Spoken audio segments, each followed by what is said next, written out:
So tell me a little bit about your background in psychology, your interest in disability. I see you're also the director of something in Hong Kong. Tell us a little bit.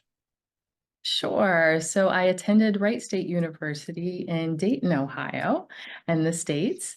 And I have worked in the field of psychology for quite a while. I'm not going to say how many years, that will age me about that.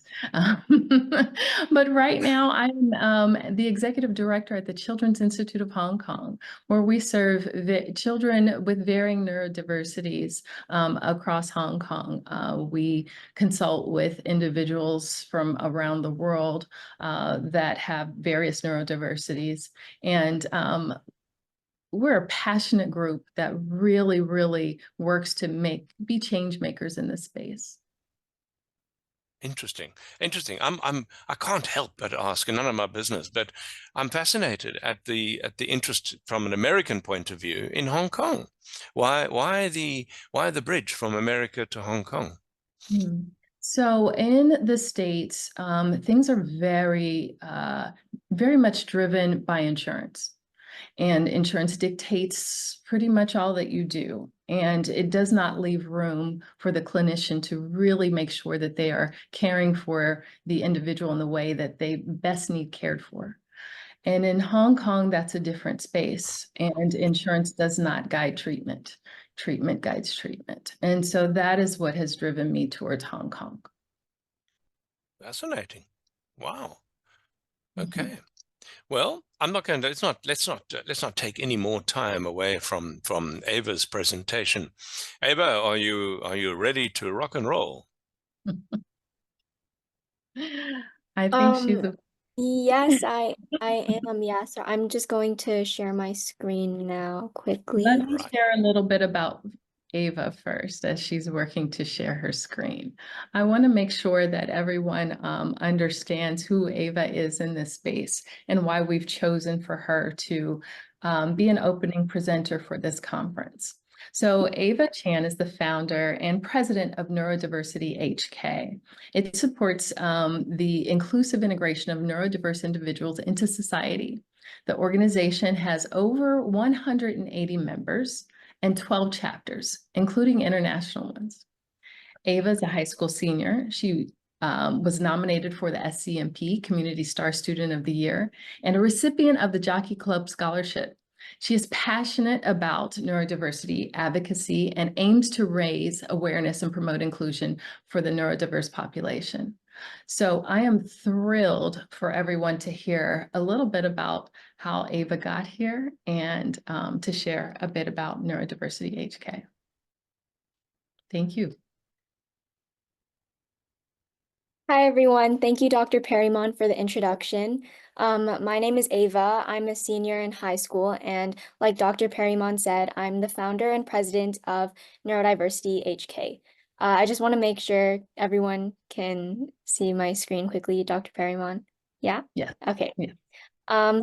So before I go in depth into what our organization does, I think it is pertinent to explain why neurodiversity is so important to me. And many paths are carved by personal experience, and my personal experience is having a twin brother who has autism. So growing up, I spent a lot of time learning how to communicate with him and really understand how one with autism may think. And that's how my journey to understanding neurodiversity started, and soon followed the many experiences that highlighted the harsh reality of the stigma and the discrimination that the neurodiverse community faces daily. The countless amount of looks that my brother has received, like being yelled at by strangers in public, and a lot of his friends often just not being invited to parties or events from mainstream peers and individuals. And this all led to the realization that there just aren't enough resources and communities out there that will be able to support and understand people like my brother. And that's truly what sparked the creation of Neurodiversity Hong Kong. So, inspired by a passion for autism awareness, I founded our club back in 2020 during my 8th grade year. And initially known as the Autism Awareness Club, our journey began with creating posters and conducting interviews, but it wasn't until we transitioned into high school that our vision truly took shape, and we started to incorporate other neurodiverse conditions like ADHD, dyslexia, and we renamed ourselves to the Neurodiversity Club. So our purpose at Neurodiversity Hong Kong is to lay the groundwork for a more inclusive Hong Kong, and we achieve this by fostering growth and skill development within the neurodiverse community, by facilitating connections between neurotypical and neurodivergent youth through practical hands-on activities. And the reason why we do a lot of hands-on initiatives, which I will go more in depth into later, is because neurodiversity is not something that you can just pick up a book and start reading about it and fully understand it. You really need to be able to interact with that community and build connections with them in order to build compassion towards them, which is one of our primary goals. And the current youth of Hong Kong and everywhere else is they're going to be the future leaders, entrepreneurs, employers, employees. And so by instilling this compassion and inclusivity into the current youth, we're really setting up this foundation for a brighter and more inclusive future. And the SDGs that we stand for are quality education and reduced inequalities. So Neurodiversity Hong Kong has actually expanded to multiple different schools outside of my school chapter that was the founding chapter. And currently we've expanded to 14 chapters over 3 continents, Asia, Europe, and North America. And each chapter they all have their own different focus. For example, HKIS, a chapter in Hong Kong, they focus specifically on learning disabilities of dyslexia and ADHD. And another chapter, KG5, they focus on helping the underprivileged special needs families in Hong Kong. Our organization is completely student-run and student-led, and how we've structured it is that we have our neurodiversity HK core team, which includes myself and 3 others who overlook all of the chapters and help them with any of their progress or the events that we run. So the initiatives that we run all fall under these 3 pillars. We have education, hands-on work, and partnership. And for education, this includes indirect service. So it would be presentations, simulations, or trivia that we do within our school community or with local Hong Kongers. And we have hands-on work, which is really providing these hands-on opportunities to work with special educational need individuals in Hong Kong. And we also have partnership, which is where we partner with other organizations in Hong Kong that help the special educational needs community, as well as neurodiverse businesses, and we help promote them and really give them a spotlight in the community. So among our chapters, some of the most common events that they run in their schools are the Nest Cafe pop-up, which is essentially a bake sale, simulation workshops, and speaking events. And so what's very special about our Nest Cafe pop-up is that we buy goods from an organization in Hong Kong called the Nesbitt Center, and they have these different social enterprises, including a bakery where they hire adults with disabilities. And we get these goods and we sell them back at the different schools. And any profit that we make, we donate back to the center. So not only are we able to support the Nesbitt Center, but we're also able to share with others about who made these baked goods, and also talked about the limited opportunities there are in Hong Kong for neurodiverse employment. And our chapters also hold simulations and educational talks in order to teach their school community about neurodiversity in a very engaging way. And we actually received a lot of positive feedback from our simulations. One of them is our motor skill simulation, and we also have our auditory and visual oversensory simulation. And for the first one, we have participants wear these really big gloves as well as goggles with a little bit of Vaseline spread on. And the participants are tasked to do something like tying their shoe or drawing on a whiteboard. And this is to show them that some, but not all neurodiverse individuals, they have hindered motor skill abilities, and sometimes they can have blurred vision, and this really gives them an opportunity to step into the shoes of what it might be for some neurodivergent individuals. And the second simulation that I mentioned, which is the auditory and visual oversensory simulation, is it's essentially a walk. You walk into a room, and there's paper, aluminum foil, and there's these different lights surrounding you.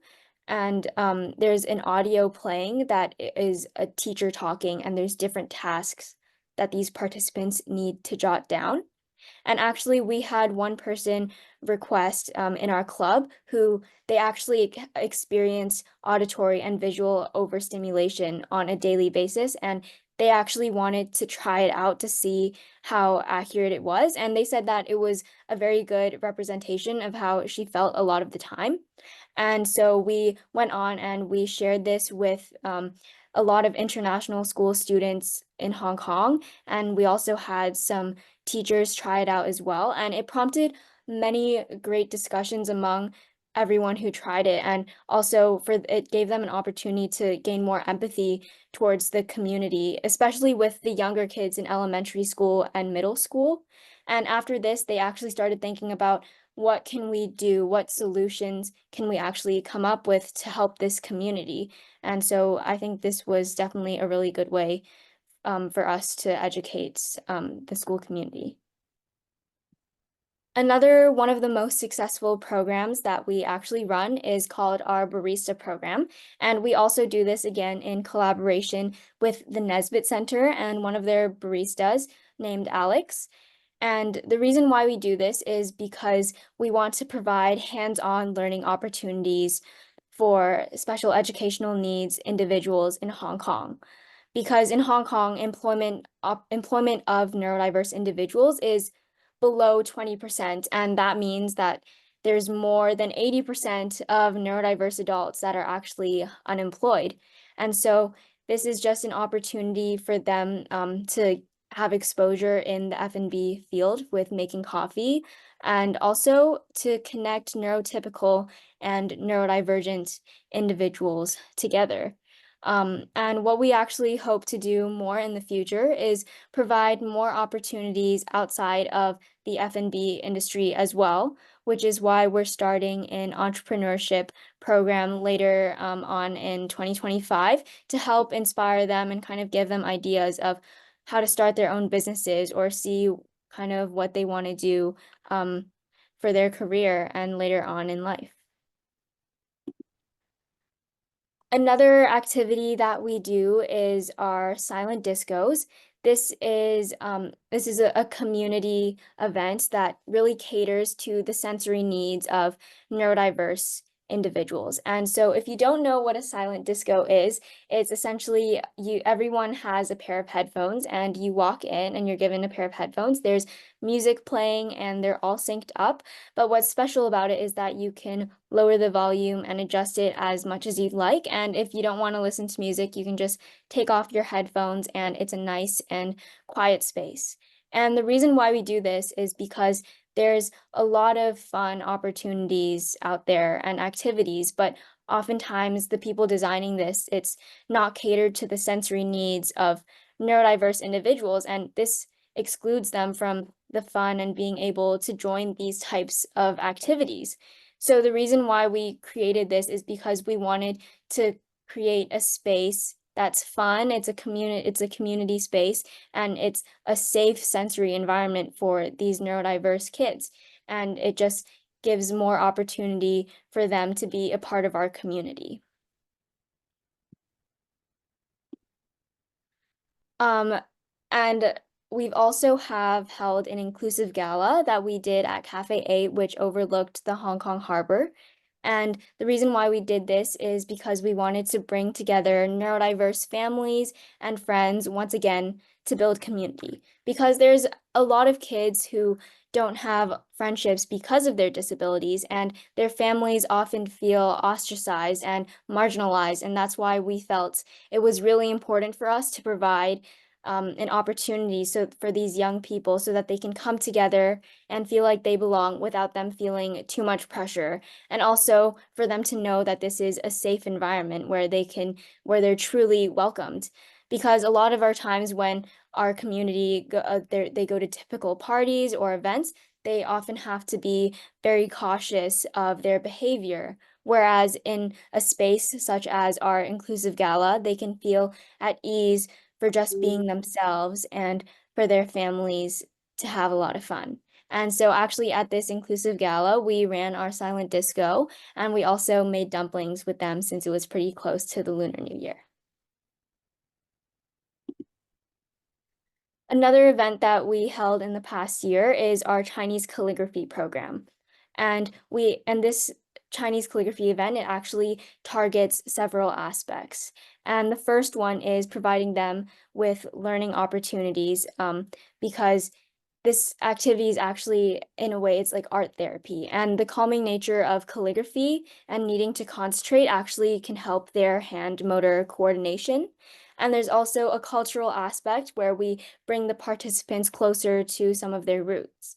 And just as students are a part of the school community, we also believe that it's important for teachers and staff to work with neurodiverse individuals too, which is why we collaborated with one of the schools, the Canadian International School of Hong Kong, their Chinese department, to help run this event.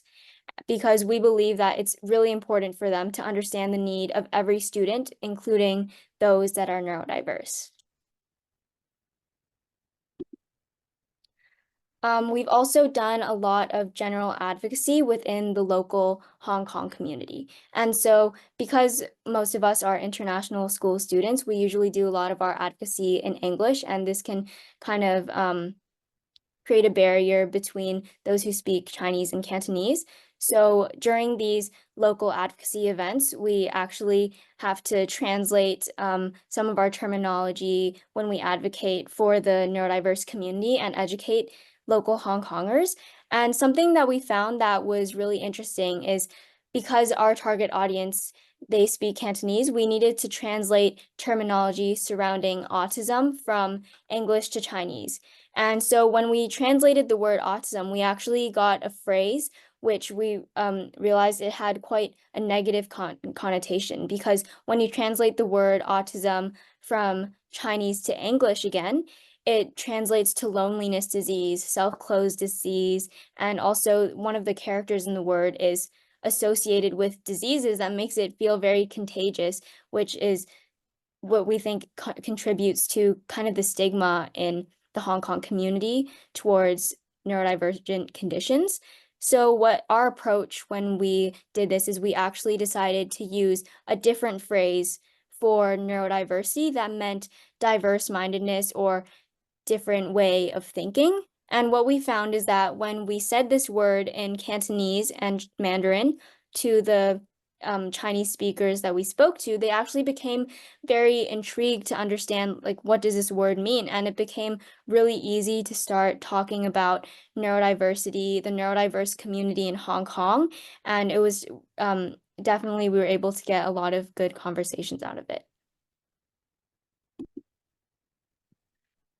Another opportunity that we have for our Neurodiversity Hong Kong network of volunteers is we've actually done an international volunteering activity to Vietnam with an organization called the Green Lion. And we've done this trip 3 times over the last 2 years.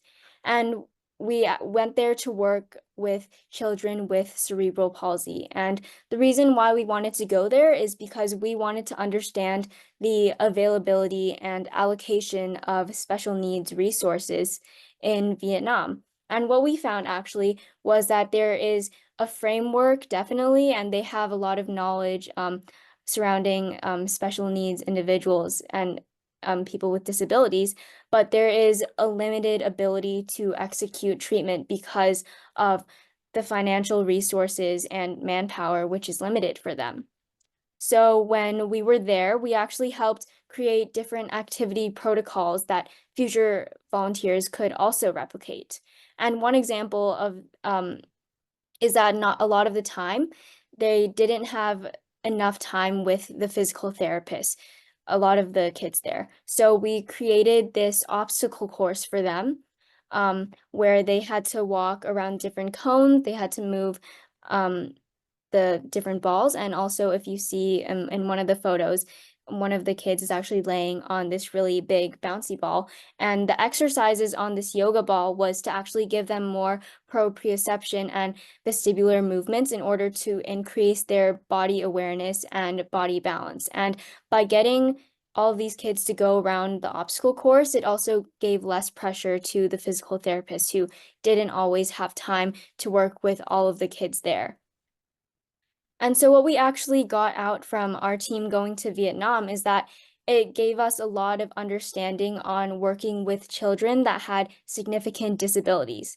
And so that when they came back to Hong Kong, it translated into more effective communication and understanding of the kids that we work with at our programs. So what we hope to do moving forward is to continue to empower the neurodiverse community and neurodivergent youth in Hong Kong. But also what we hope for is that Hong Kong policy evolves and becomes best known for its practices or is on par with other countries where there's more a mature evolution of policies. And an example of that is like there's many students in Hong Kong that have special educational needs that will actually not be getting a diploma. And I really think that Hong Kong needs to step up with some of their policies. And we're actually hoping that maybe we can lobby for these better policies in order to create more inclusion for young adults that are graduating beyond their secondary education. Because not having a diploma actually will limit their ability and opportunity for further education and employment in the future.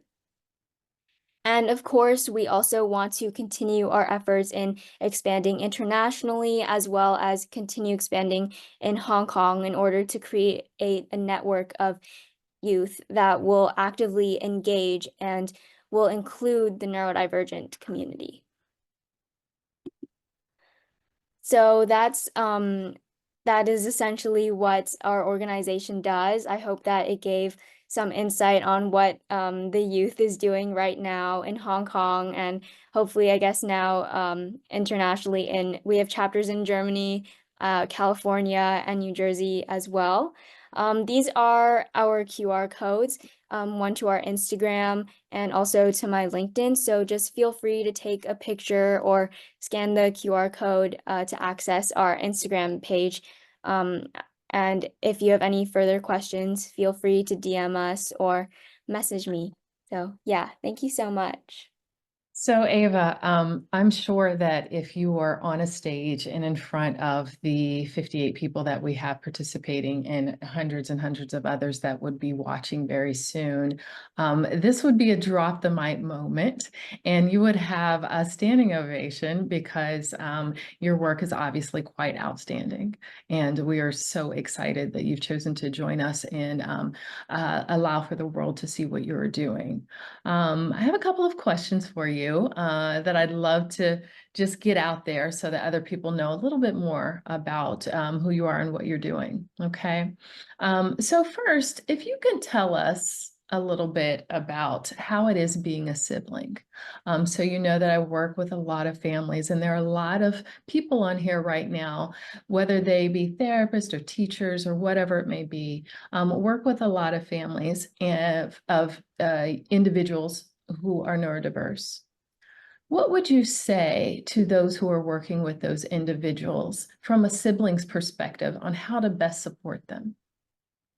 Yeah, definitely. That's a great question. And I think many people often ask me about my experience of having a neurodiverse twin. And I think one of the most important things is really being patient with them. And oftentimes it includes a lot of trial and error because definitely like for me, communicating and bonding with my brother, it definitely took a few tries. I mean, I tried like getting him to color with me and like draw with me, and like sometimes he'd reject the idea completely. But I mean, even after they reject wanting to do something that you want to do, it just means it's like you need to find another way to communicate with them, or you're not communicating with them in a way that they feel like they can express themselves as well. So I think definitely a lot of patience and just trying to figure out how they are best suited to communicate with you and meet in the middle to find an activity that's great for the both of you. Can you tell us a little bit about how you did that? Yeah, actually, I remember a lot of the times when I was younger, uh, my brother, it would kind of seem like he's in his own bubble. He wouldn't necessarily come up to me first to invite me to do an activity that he was doing. So I would oftentimes like try to I'd go to him and say, "Hey, do you want to draw with me?" And I'd give him a whiteboard and I'd have my paper and I was like, "Okay, we're gonna draw a square." But like Mhm. he didn't want to draw a square and he started doing scribbles, but I guess I was quite stubborn. I'm like, "No, we're drawing a square."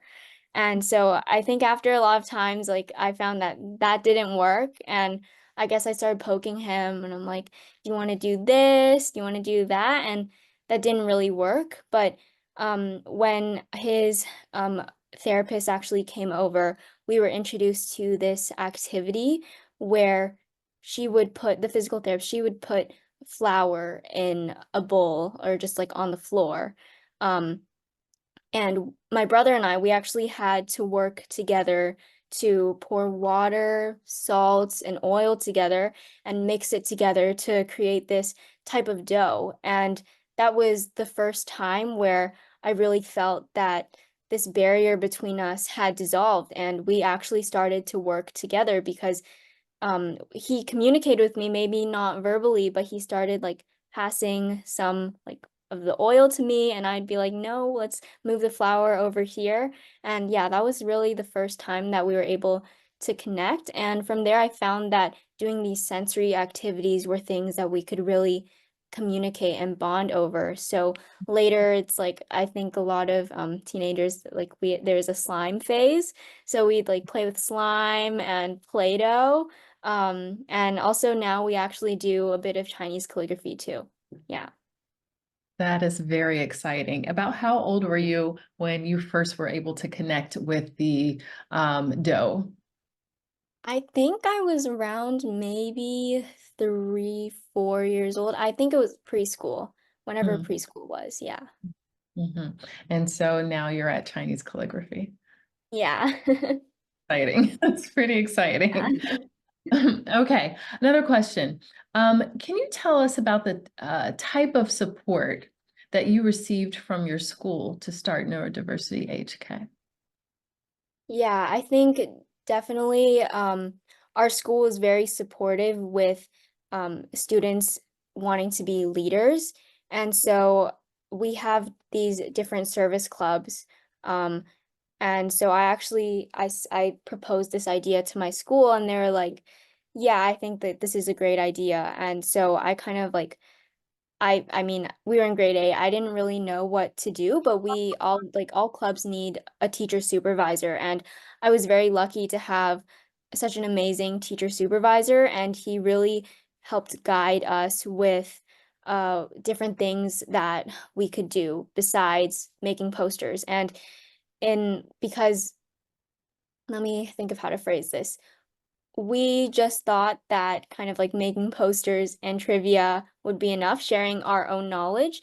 But I guess as grade 8 students, what we didn't realize is that we actually needed to go out there and do some research. So he actually helped connect us to an autism awareness advocate, and we started doing these different interviews. And from there, we actually were able to get some perspectives of neurodiverse individuals within our school, which is actually what prompted us to expand beyond autism to other neurodiverse conditions. And that was definitely a really critical piece of guidance that we needed in order to help, in order to really like start up this club. And from there, it became like very structural on how to involve everyone in the club and to give them roles. And I guess it's just a lot of trial and error on our end too, between our club leaders and also our teacher supervisor. Um, and I think from the I guess, like school administration and whatnot. They're very supportive of us hosting our school activities at our school and inviting the neurodiverse participants to do activities like our Chinese calligraphy program, or we did a sports activity too, and also just our school promoting it within the school body and also like on their social media pages as well. That's outstanding. So what I'm hearing is that your school really invested in you, and they invested in this. And it sounds like they are looking for people to obviously become leaders, and they're working to create that within you, and have helped you quite a bit to make sure you get to what you need. Certainly there are many people that are listening right now that are educators and are in charge of schools that could understand why this would be important. What would be the best way for them to reach out to you to get connected to perhaps start a chapter in their school? Yeah, I think probably the best way to reach out would be either through our Instagram or my LinkedIn from the QR code page previously. But yeah, I think probably our Instagram would probably be the most efficient way. Yeah. Very good, very good. We're not wrapping up yet. I just wanted to make sure I was clear on that. Okay, a couple more questions. Okay. Tell us how you believe your experience has shaped you and moved you to your current goals. Yeah, definitely. I think that, of course, growing up with a neurodivergent sibling, that gave me a lot of exposure to the rest of the neurodiverse community, beyond like my brother's autism. And I was able to meet a lot of his friends, and I had to learn how to adapt and communicate with them as well, because not all of them have the same type of communication style that they have with that I have with my brother. And so it's been really interesting just getting to meet all of his friends. And yeah, I think um that was definitely one of the things that inspired me to start this club, is because I wanted my mainstream friends from my school to actually get an opportunity to hang out with his friends too and learn how to communicate with them too, because there's this whole community that a lot of people are just separated from, and they don't have opportunities to engage with them. Um, and I guess in like a more sciencey or like career path sense, it's made me really passionate about neuroscience. Um, and I'm right now I'm a senior in high school, so like I'm applying to universities and everything, and I want to apply for neuroscience because I want to understand the brain and how that and I guess how a neurodivergent brain is different from a neurotypical brain as well. And I've actually learned like a few cool things about it already, like the relationship between melatonin and autism. I mean, that was like it's just something like I was just reading about and doing some research on. And I think also my advocacy journey in learning to become a leader through this club, because I would say that in grade 8, I was pretty timid. I don't think I'd be really a person to speak up for others. But I guess this really pushed me to start speaking. And like, I didn't really expect that I'd be doing a lot of public speaking, because that used to be my number one fear. But yeah, I think my advocacy journey has also inspired me to become more interested in public policy and maybe studying some of that as well. Yeah. So I think you're on your way. There aren't many 17-year-olds that know what proprioception is and can speak on it. So I think that in your research on your spare time, when you have nothing else to do, I think is definitely going to guide you in the direction that you're looking to be. Okay, I just have a few more questions.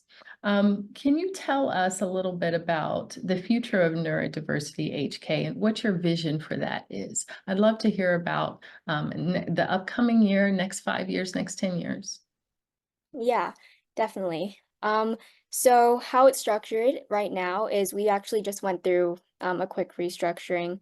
Since we've been getting so much interest from these other chapters, we needed to find a way to overlook them. And of course, with me and some of my other team members, we're going to be graduating, we want to create a structure that still allows us to be involved with this organization and all of the initiatives that come along with it. So we have a core team that I mentioned earlier, which is me and 3 others. And so essentially, our role is that we will overlook, and we kind of go through these interviews with the chapter leaders before they start a chapter. And for example, in Hong Kong, these different chapters is we'll give them a list of these different projects, proposals that we've come up with, or the other opportunities that we have. So for example, if like the Nesbitt Center, they need help with something, or they're looking for a specific program, like our team will work to create a proposal or a plan for that project, and we'll send it to this network of these different chapters, and we'll identify different leaders who are interested in running these programs, and we'll work with them to like further work on the proposal, and they'll kind of be the ones in charge or taking lead of these different programs. So that's kind of like structurally how it will work. We are going to be like off at university. We'll still be doing overlooking the chapters, giving them different projects. They also come up with different projects on their own as well. And so for the upcoming year, we're actually planning to do a weekly program where it's a Saturday program, because a lot of neurodivergent individuals, sometimes there isn't much for them to do over the weekends and they might stay at home. And there also isn't a lot of opportunity for them to engage with the neurotypical community. So we're actually starting these Saturday programs where they'll be in different small groups. For example, there might be like a girl group and it's a Saturday and they go get their nails done, and it's just like community bonding or just fun activities for them to do, as well as possibly like going to an orchestra together or watching a movie together and really trying to build these friendships. And another program that is, I think it's going to be pretty soon, maybe at the end of 2024, is a digital learning program for neurodivergent youth. We're going to be going through photo editing, video editing, and just digital literacy in general, which is quite exciting since computers are so, we use them all the time now. And yeah, I think we're also holding a silent disco, but in a bigger scale. We'll be doing it at the AIA Carnival. And for those of you who aren't in Hong Kong, it's this annual event. It's in the name. It's a carnival, and we're gonna actually be holding a silent disco there, and the community can experience it for themselves. And it's welcome for, of course, neurodiverse individuals, because it'll be a safe space for their sensory needs. And we're also going to be continuing with the other programs that we have, such as our barista program, as well as like advocacy within the schools, education. And we also hope that we can maybe start doing these CV building programs we can pair a neurodivergent youth with a senior in high school, and they can go together to work on building a CV, because they'll be kind of like on the same pathway, and I'm sure they'll be able to share some of their experiences. And sorry, there's a lot of programs. We're also doing another program where we're working with neurodivergent adults, and we're pairing them up with one individual, and together they're going to be going through a university course level, like those edX courses or Coursera courses, to give them more education, learning opportunities, and it'll give them someone to pair up with to go through these different learning challenges. So if like both of them encounter difficulty, it's like, what do? They need a problem solve together, and just teaching these different skills to each other, with each other. And yeah, those are just some of the programs that I have off the top of my head, but there's definitely a lot more that will be going on in the next coming few years. That is excited. I'm sure we will all be watching to see what comes of you and Neurodiversity HK. Just one last question. You touched on quite a few things, in your presentation today. Some of the main things that I saw were in regards to education, employment, and socialization. Those are three of the prominent areas when we're talking about neurodiversity, when we're talking about special education that must be addressed and attended to. We know that here in Hong Kong, those are three spaces that are kind of complicated spaces that don't have to be, right? And that we're all working to change those things. I would venture to say that many places around the world, those are all three complicated spaces that everyone is working to decrease the challenges that those individuals that have differing needs have to encounter. One thing that you spoke of was in regards to individuals of all abilities receiving a diploma. And that's something you and I are going to be working on pretty soon. Can you touch on that and talk about that just a little bit? Yeah, so sorry, just to clarify with your question, just going more into depth about the difference between for example, like a neurotypical receiving a diploma versus a neurodivergent individual not receiving one. So really, the issue is that there are many individuals who are neurodivergent who will not receive a diploma, do not have the opportunity to receive a diploma. Everyone that's on this call may not understand what we're talking about. So can you explain that a little bit, why that is, and what you'd like to see differently? Okay, yeah, definitely. So, high school students, typically they'll reach the end of high school and they'll graduate with a diploma. So for myself, I'll be receiving an IB diploma or like an Ontario diploma, depending on the type of learning system that you're in. And so for neurodivergent individuals, this is different because, of course, their education pathway is different from those who are neurotypical. And oftentimes there's a diploma that they receive at the end of their high school journey that says it's like they've finished their secondary education. But in Hong Kong, that is not the case, and they're not able to receive their high school diploma. And so this actually limits a lot of the opportunities for them in the future in order to get further education and also employment in the future. Because, of course, like receiving a high school diploma, that's usually a first step before you get to go into further education. And some employers might, I guess they won't think of it, they won't see the applicant as well if they don't have their high school diploma, which is what really limits their opportunities. And so what I'm hoping for and what me and my team have spoken about before is that we're able to bring this diploma to Hong Kong and lobby for it in order for neurodiverse individuals to be able to receive this diploma at the end of their high school journey. Thank you. And I can say that in Hong Kong, the education department is quite open, is very open to changes and very open to understanding the needs and making such changes. And so I'm excited to see where this journey takes us all.